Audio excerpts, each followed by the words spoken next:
네, 한 주간도 우리가 세상 속에 살아갔지만 하나님의 장중 안에 붙들림 받고 또 안전하게 거하다가 또 이렇게 주일에 하나님의 존전에 모였습니다. 우리 하나님의 자녀들이 함께 모였습니다. 우리 전후좌우로 축복하면서 인사하도록 하겠습니다. 축복합니다. 네, 잘 나오셨습니다. 네, 은혜 받으십시다. 네, 복을 받으시려면은요. 네, 아멘. 네, 오늘도 우리 예배가 복된 예배가 된 줄로 믿습니다. 학개서에 이어서 오늘부터 스가랴 말씀을 나누고자 합니다. 우리가 학개, 스가랴, 말라기를 계속 나누고자 하는 이유는 전례 없는 코로나19 때문에 우리의 삶도 흔들리고 우리의 신앙도 흔들렸기 때문에 그렇습니다. 이스라엘도 이렇게 신앙과 삶이 흔들렸던 역사적인 사건이 있었는데 그 사건이 바로 이스라엘이 바벨론 제국에 의해서 멸망하고 바벨론으로 끌려간 사건입니다. 그들에게도 역시 새로운 삶이 요구받았고 그 삶에 따른 표준적인 신앙도 요구받았던 것처럼 오늘 우리 시대에도 새로운 삶을 요구받고 있고 이 삶에 따른 신앙적 표준적인 신앙을 우리가 요구하고 있는 그런 시대입니다. 그렇기 때문에 우리가 이 학개, 스가랴, 말라기 말씀을 통해서 우리 시대에 어떤 신앙의 표준을 가지고 살아가야 될지 우리가 한번 말씀을 통해서 나누어 보고 있는 중입니다.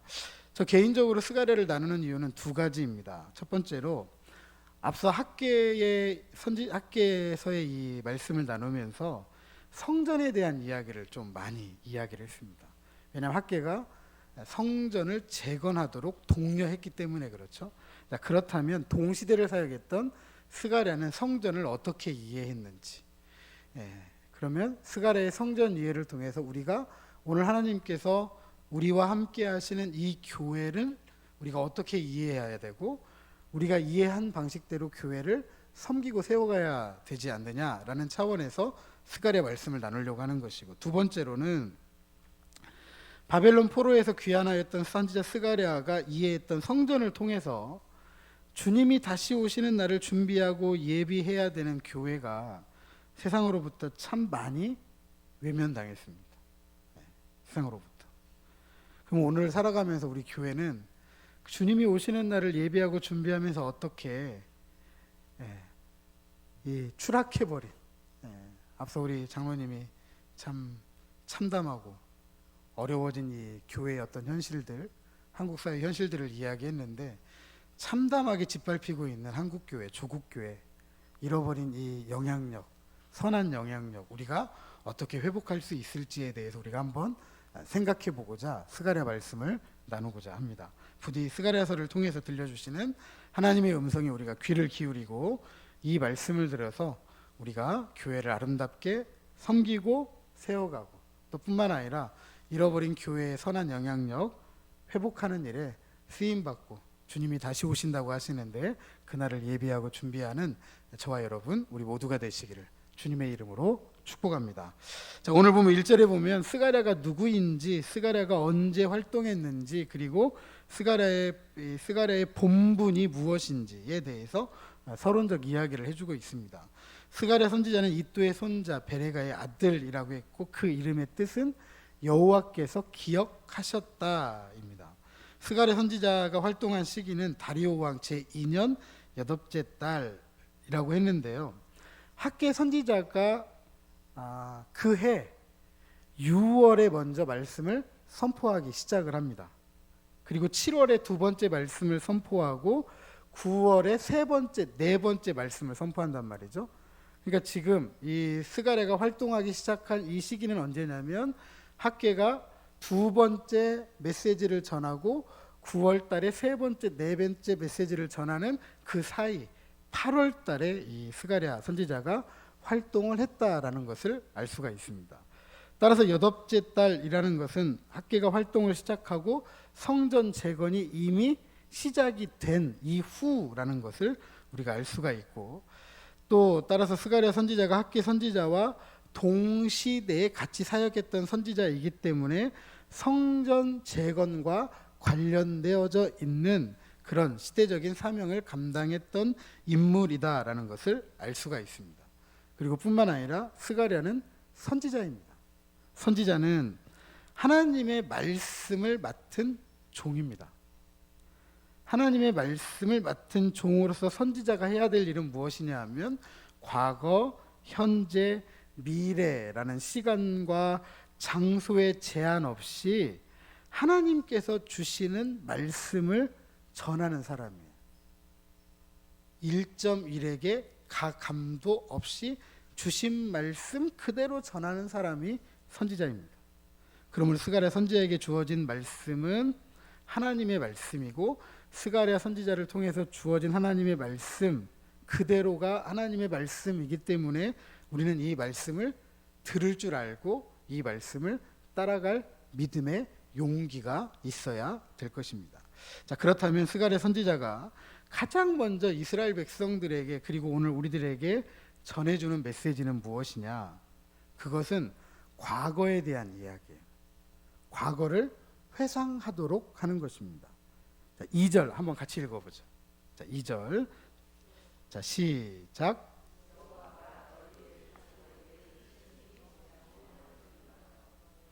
언제적 이야기죠? 언제적 이야기죠? 옛날 이야기죠. 과거. 자, 4절. 그럼 그 과거가 어떠했는지 한번 우리가 들어봐야 될 것 같습니다. 4절 같이 읽습니다. 시작. 너희 조상들을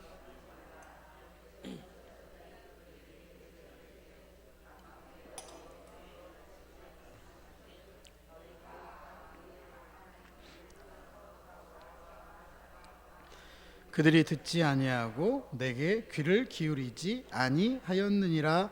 여호와의 말이니라. 아멘. 그 시절에도 선지자가 있었고 선지자가 하나님의 말씀을 전했습니다. 어떻게 전했죠? 악한 길, 악한 행위에서 돌아오라. 그런데 그 선지자의 메시지를 들었다 듣지 않았다? 듣지 않았다. 그래서 어떻게 되었다? 하나님께서 진노하셨다라는 사실입니다.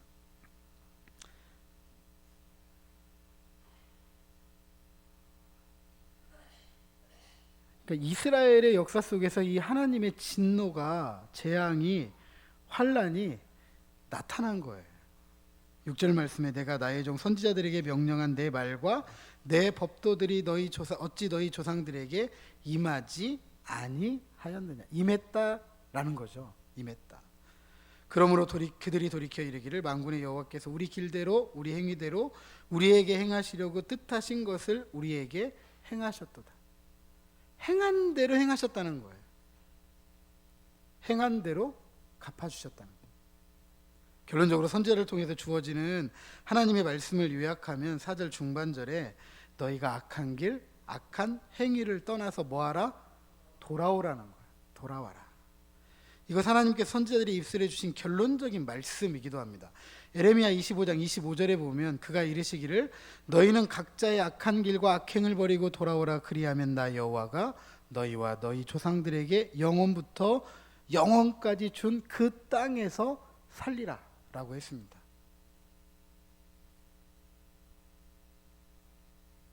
그런데 그렇지 못하고 바벨론으로 끌려갔어요. 왜 끌려갔어요? 돌아오라고 하는데 안 돌아와서 결국 땅을 잃어버리고 이방을 유리하는 나그네들이 되었다라는 사실입니다. 한국교회 선교는 이제 140년을 향해서 가고 있습니다.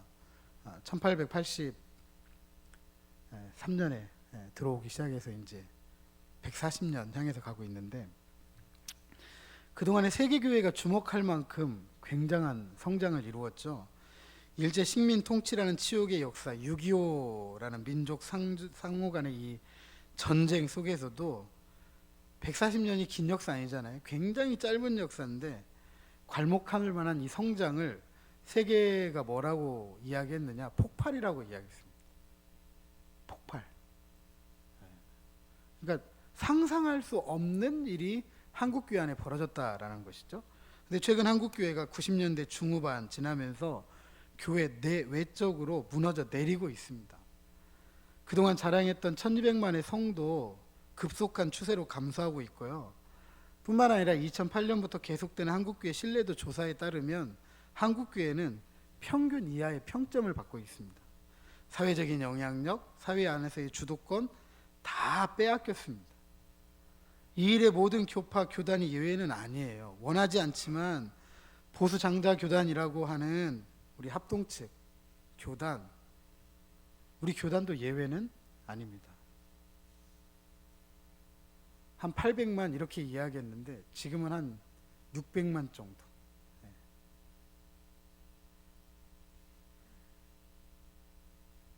이처럼 교회가 성도 수의 감소를 걱정해야 되고 사회적 영향력과 주도권 상실하게 된 이유가 무엇일까?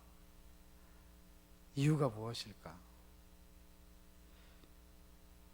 그것은요, 교회가 기억상실증에 걸렸다라고 말할 수가 있겠습니다. 기억상실증이 뭔지 아시죠? 기억상실증. 자신의 과거의 역사를 잃어버리는 거예요. 과거의 역사는 자기가 누구인지를 정확하게 아는 수단이거든요. 근데 과거를 잃어버렸다라는 이야기는 결국 자기가 누구인지를 모르는 거예요. 그러니까 정체성을 잃어버린 거죠. 어려움 속에서도 성경적 신앙 지켜왔던 한국교회가 근현대를 지나오면서 정치하고 야합하고 조국 근대화라는 미명하에 잘못된 정치에 대해서도 진리를 말하지 못하고 겉으로는 급성장을 이루었지만 영적으로 신앙적으로 올바르게 성장하고 성숙하지 못해서 그 결과를 지금 우리가 보고 있는 거예요. 결국 세상의 소금과 빛의 역할을 감당하기보다는 정치 세력의 비호 아래에서 교회가 현실에 안주하고 성공지상주의에 물들어 버린 것입니다. 성도들에게 하나님은 인간의 세속적 성취를 돕는 이방신과 별다르지 않은 존재, 흔한 말로 알라딘이라는 영화를 보셨을지는 모르겠지만 거기에 나오는 알라딘이 주전자를 비비면 누가 나오죠? 지니가 나옵니다. 푸른색 거인 신 지니가 나와요. 그럼 지니가 뭐라고 이야기하죠? 주인님, 소원이 무엇입니까? 주인이 누구예요? 알라딘이 주인이에요? 지니가 주인이에요? 알라딘이 주인이에요. 이런 신을 하나님으로 이해하고 하나님을 섬기니까 더 세속적인 거죠. 더 세속적인 거. 그래서 교회가 자기 배 섬기는 일에 너무 바빠진 거예요. 자기 배. 그러다 보니까 세상으로부터 자꾸 버림받는 거예요. 말로는 사랑이라고 섬긴다고 이야기하고, 근데 가만히 뒤돌아보면 자기 배 채우고 있으니까 세상 사람들이 봤을 때 웃긴 거죠. 말하는 거하고 행동하는 거하고 사는 거하고 믿는 거하고 다른 거예요. 그러니까 손가락질하는 거예요. 네가 믿는 하나님도 알겠고 하나님이 좋은 것도 알겠고, 그런데 너는 뭐냐는 거죠. 과거의 역사는 현재를 살아가는 거울입니다. 과거가 현재의 방향을 설정하는 데 중요한 나침판이 된다는 것이죠. 이스라엘 하나님은 오늘 우리들의 하나님이시기도 합니다. 이스라엘의 역사를 우리가 반복할 경우에 우리도 그들과 같은 운명에 처할 수밖에 없다라는 것이죠. 아니, 지금 그것을 경험하고 있는지도 모르겠어요. 세상으로부터 자꾸 외면당하고 짓밟히고, 반면에 과거를 거울 삼아 하나님의 말씀에 귀를 기울이고 이스라엘의 역사와 우리가 다른 반응을 보인다면, 악한 길, 악한 행위가 아니라 선한 길, 선한 행위로 돌아간다고 한다면 그 결과는 하나님의 땅, 그 나라에서 주어지는 참된 은혜가 있고 안식이 있다라는 사실입니다. 그러기에 우리는 과거를 거울 삼아서 모든 악한 길, 악한 행위를 버리고 하나님께로 돌아가야 될 줄로 믿습니다. 그럴 때 세상이 알 수도 없고 줄 수도 없는 하나님께서 우리에게 주시는 기쁨과 평안, 참된 안식이 있는 것입니다. 그래서 오늘 본문 3절에 이렇게 기록하고 있습니다. 그러므로 너는 그들에게 말하기를 만군의 여호와께서 이처럼 이르시되 너희는 내게로 돌아오라. 만군의 여호와의 말이니라. 그리하면 내가 너희에게로 돌아가리라. 만군의 여호와의 말이니라. 저를 한번 따라서 하십니다. 돌아오면 돌아가리라. 돌아오면 돌아가리라. 우리가 하나님께로 돌아가면 하나님께서 우리에게로 돌아오신대. 아멘.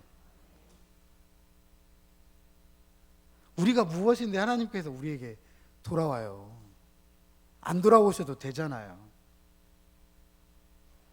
근데 하나님이 우리의 아버지가 되시니까 네가 마음 고쳐먹으면 내가 아버지 해줄게. 응?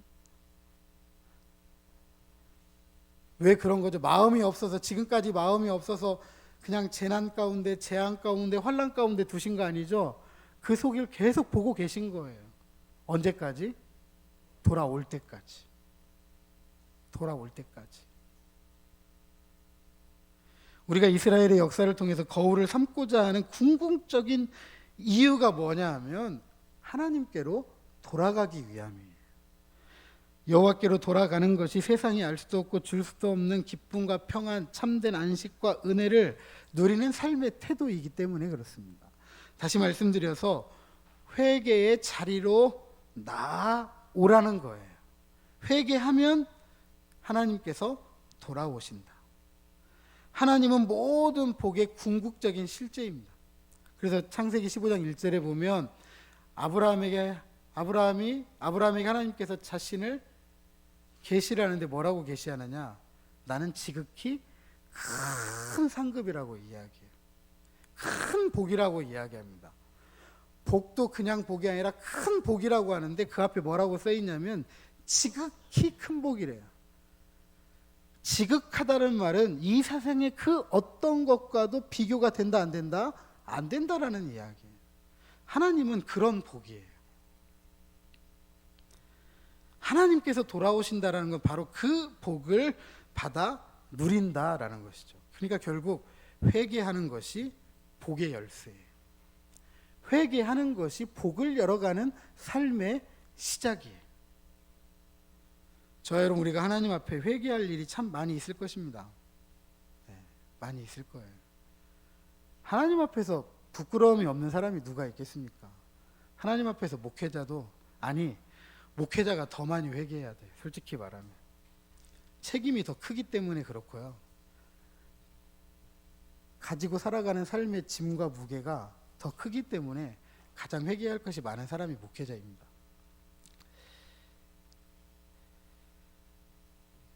오늘 본문에서 스가랴 선지자가 말하고자 하는 몇 가지만 우리가 회개의 제목을 한번 삼아보고자 합니다. 첫 번째로는 종교적 허영으로 물들어 버려서 위선에 빠진 하나님의 종들이 참 많았어요. 자신에게 맡겨진 이 종의 직분을 가볍게 여겼던 사람들이 참 많습니다. 예레미야가 하나님의 말씀을 전할 때 종교적 허영에 빠져서 위선했던 선지자들은 이렇게 이야기합니다. 너만 선지자냐? 우리도 선지자다. 너만 하나님의 말씀을 받냐? 우리도 하나님의 말씀을 받는다. 실제로 하나님의 말씀을 받은 건 누구예요? 예레미야 하나밖에 없습니다. 우리 그러면서도 하나님을 섬긴다고, 하나님께서 맡겨주신 사역을 감당한다고 이렇게 말을 할 때가 너무나도 많아요. 두 번째로, 하나님을 섬긴다고 하면서 악한 길과 악한 행위로 하나님의 영광을 가리운 삶을 회개하라는 거예요. 하나님의 이름으로 타락하면요, 정말 추합니다. 하나님의 이름은 신의 이름이잖아요. 그죠? 신의 이름으로 하는데 못할 게 뭐가 있겠어요? 신의 이름으로 하는데.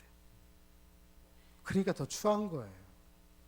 오늘 우리 시대에 교회가 이렇게 짓밟히는 이유는 하나님의 이름으로 하지 말아야 될 것들을 하고 있기 때문에 이렇게 추해지는 거예요. 어떻게 보면 세상 사람들은 그걸 보고 있는 거죠. 그래서 손가락질 하는 거예요. 그런데 정작 누구는 못 보고 있느냐? 교회만 못 보는 거죠. 우리는 하나님의 이름으로 잘하고 있는 것 같아. 때로는 다른 사람의 이야기도 들을 수 있는 귀가 있어야 돼요. 세 번째로, 내 배만 채우고자 욕심에 빠져서 허망한 것을 쫓았던 우상 숭배 버려야 됩니다. 하나님이 주인이지 내 배가 주인이 아니에요. 우리는 때로는 신앙생활도 내 배를 채우기 위해서 할 때가 참 많습니다. 성경은 그렇게 이야기하잖아요. 자기를 부인하고 자기 십자가를 짊어지고 섬기고 내어주고 희생하고, 넷째로 하나님의 말씀을 귀담아 듣지 않고 거부해서 영적 귀머거리가 된 걸 회개할 줄 알아야 돼요. 하나님의 말씀을 분별해서 들어야 되는데 무엇이 하나님의 말씀인지를 몰라요. 왜 모를까요? 귀가 닫혔어요, 귀가. 그래서 오죽하면 다윗은 뭐라고 이야기해요? 곡괭이를 휘둘러서라도 자기 귀를 파야 되겠대요. 하나님 우리 귀를 곡괭이를 휘둘러서라도 귀를 뚫어주시라고, 들을 만한 하나님의 말씀을 들을 수 있는 귀를 주시라고 회개해야 돼요.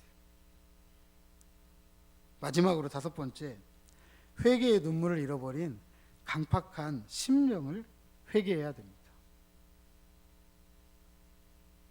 요즘은 미안하다,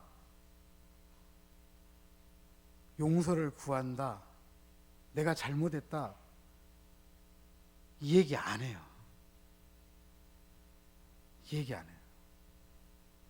최소한 사람들이 살아가는 사회에서 있어야 될 기본적인 인사말인데도 불구하고 이런 인사도 안 해요. 근데 뭐 하물며 하나님 앞에 할 게 뭐가 있어요. 하나님이 진리인데 내 배만 채우면 되는데. 우리가 이거 정말 회복해야 돼요. 잘못했다, 용서를 구한다, 미안하다. 하나님 앞에서 더 우리가 찾아야 됩니다. 눈물 찾아야 돼요. 너무나 강팍해졌어요. 하나님의 말씀이 귀에 들려도 우리의 마음까지 흔들리지 않아요. 왜요? 하나님의 말씀을 머리로만 이해하기 때문에 그래요. 머리로만. 만약에 하나님의 말씀을 머리로만 이해한다면 세상에 정보 하나 얻는 것뿐이에요. 그러나 우리 김 장로님 기도했던 것처럼 우리가 하나님의 말씀을 듣는 것은 우리의 머리만 변하는 게 아니라 우리의 감정이 변해서 우리의 행동이 변하기까지 나아가는 것이거든요.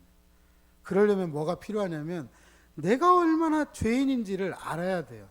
그것 때문에 눈물을 뿌려야 우리의 삶이 변하는 것입니다.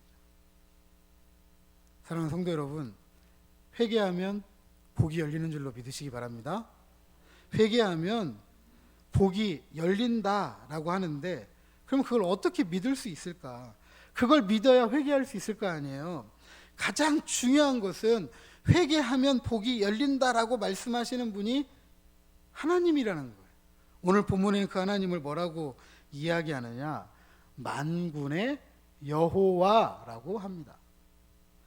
3절에만 3번이 기록되어져 있어요. 3절에만. 그리고 오늘 우리가 읽었던 본문에만 5번이 기록되어져 있습니다. 스가랴 전체에는 53번이 기록되어져 있어요. 그만큼 하나님께서 회개하면 복을 열어준다고 말씀하시는 하나님이 얼마나 지금 중요한 위치를 차지하고 있는지 알 수 있는 대목입니다. 그렇다면 이 만군의 여호와라는 이름의 뜻이 무엇이냐? 하나님의 언약과 직결되는 이름이에요. 하나님은 약속하시는 분이고 그 약속을 반드시 지키시는 분인데 그 언약과 어떻게 직결되느냐?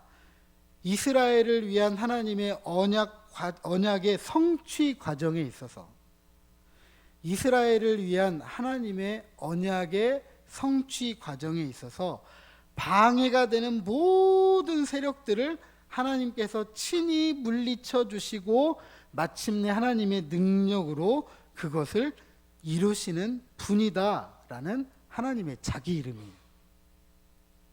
자기 이름. 다시 말씀해 하나님께서 약속하신 그 약속을 반드시 지키시는 분이다라는 이 이름이 뭐라고요? 만군의 여호와이다. 즉 자기 백성 이스라엘과 하나님은 결국 하나예요. 그래서 이스라엘의 전쟁은 하나님의 전쟁이죠. 그래서 그 전쟁을 누가 대장으로 나아가시느냐? 하나님께서 나아가시는. 그러므로 회개하면 하나님께서 돌아오셔서 복을 열어주시는 것입니다. 사랑하는 성도 여러분, 정말 많은 사람들이 살기 힘들다라고 하고 있습니다. 올해 농사 재미 못 보셨죠?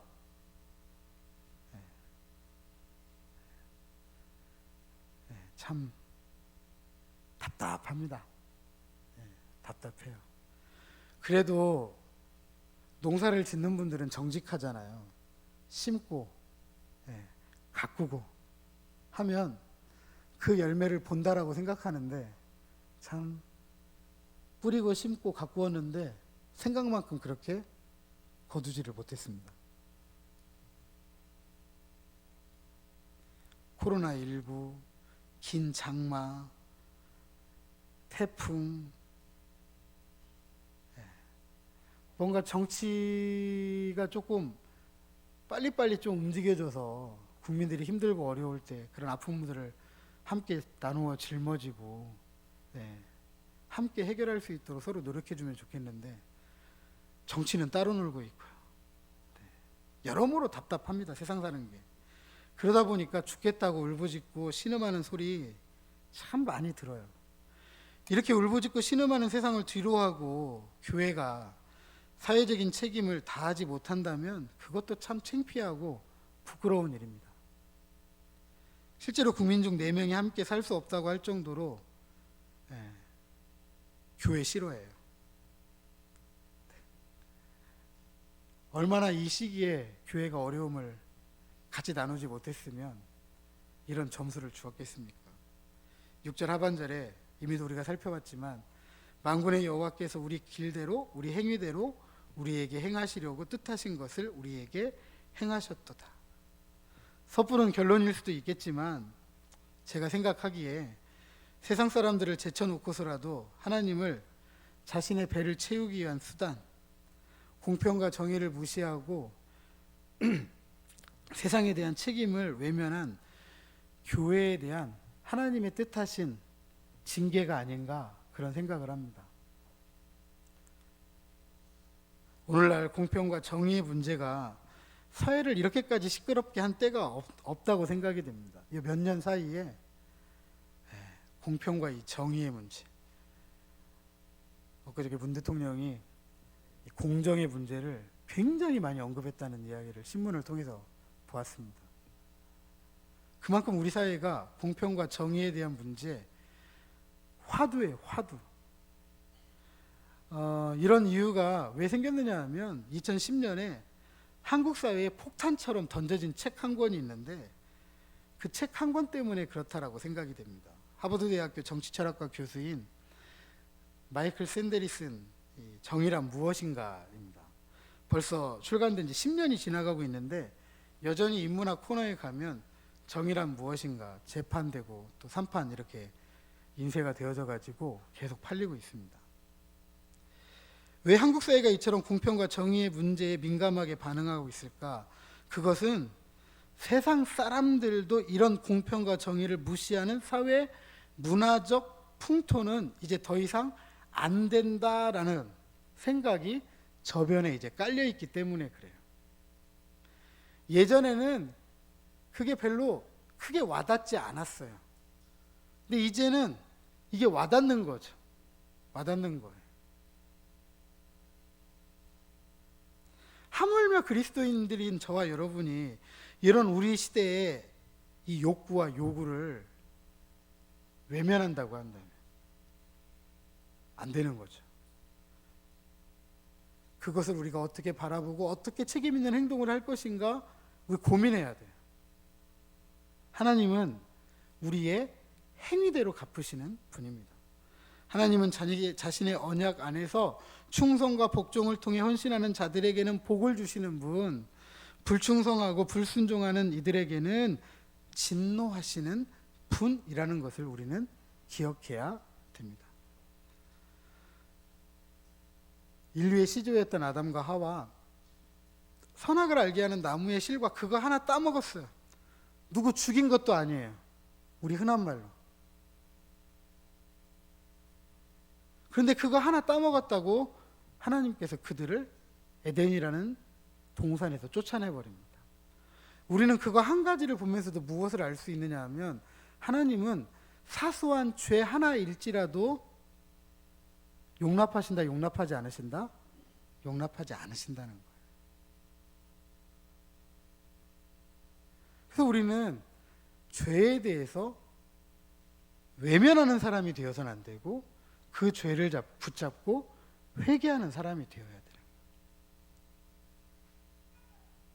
교회는 세상에 복을 열어주는 축복의 통로로 하나님께서 이 땅에 주신 거룩한 기관입니다.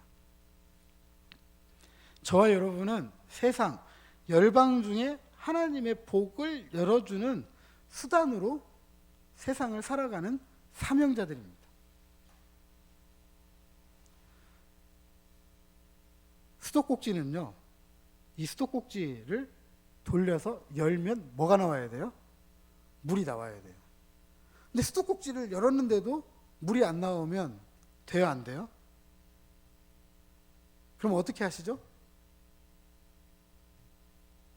물이 안 나오면 어떻게 하세요?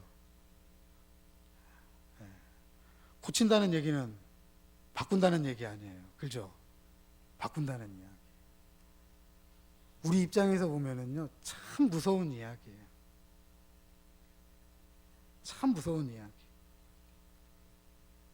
그러니까 우리가 이 귀한 사역을 위해서 역사를 돌아볼 줄 알아야 돼요.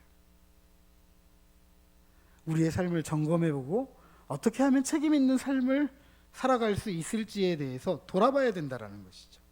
그 첫 번째가 뭐냐? 회개하고 하나님께 돌아가는 거예요.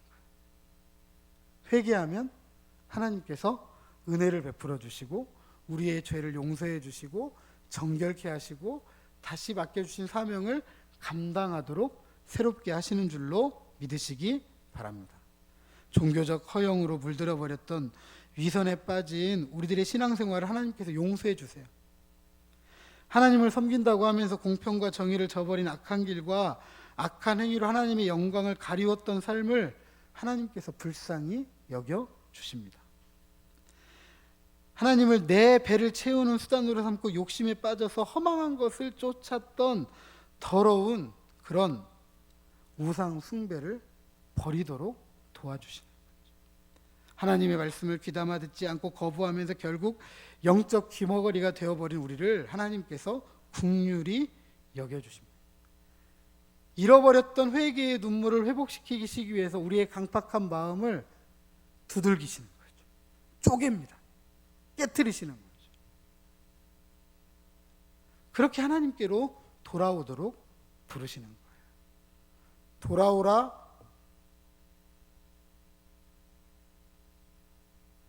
돌아오도록 부르시고 계시는 거예요. 오늘 이 음성을 듣는 저와 여러분 되시기를 주님의 이름으로 축복합니다.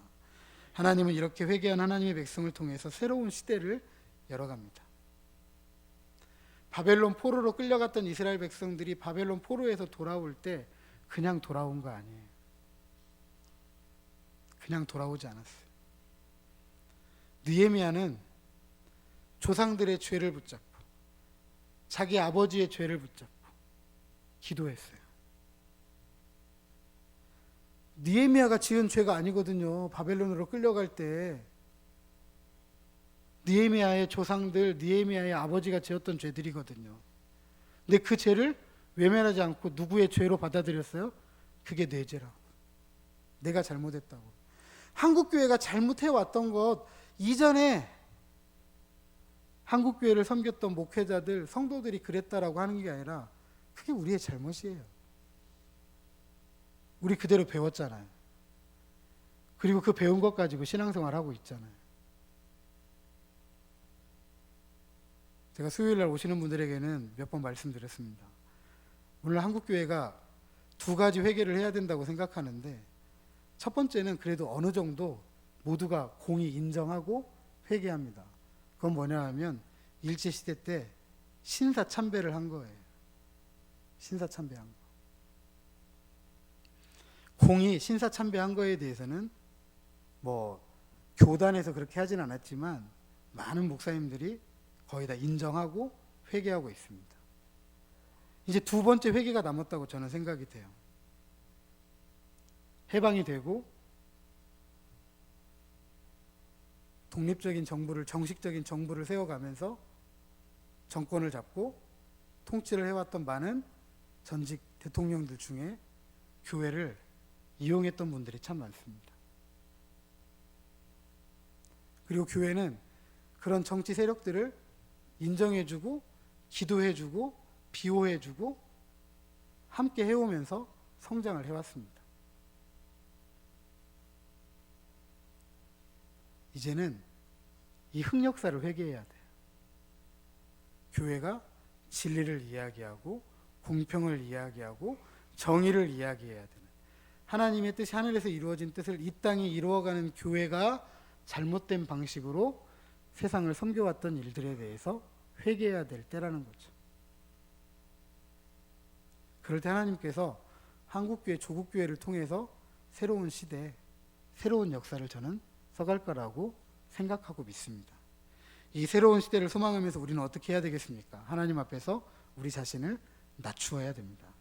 하나님을 찾고 후회해야 됩니다. 그럴 때 하나님께서 하늘의 문을 열어주시고 그 하늘 문을 통해서 예비되었던 하늘의 은혜와 복을 우리에게 내리워 주실 줄로 믿습니다. 이 복을 받아 누리는 사람이 세상 사람들이 알 수도 없고 줄 수도 없는 기쁨과 평안, 참된 안식을 누리면서 하나님의 복을 세상에 나누어주고 살아계신 하나님을 증거하고 드러내면서 하나님께 영광을 돌리는 삶을 살아가게 되는 것입니다. 부디 소망하기는 하나님께로 돌아가고 돌아오신 하나님께로부터 받아 누리는 이 복을 가지고 세상을 축복하면서 하나님을 영화롭게 하는데 부족함이 없이 쓰임받는 저와 여러분 우리 모두가 되시기를 주님의 이름으로 축복합니다.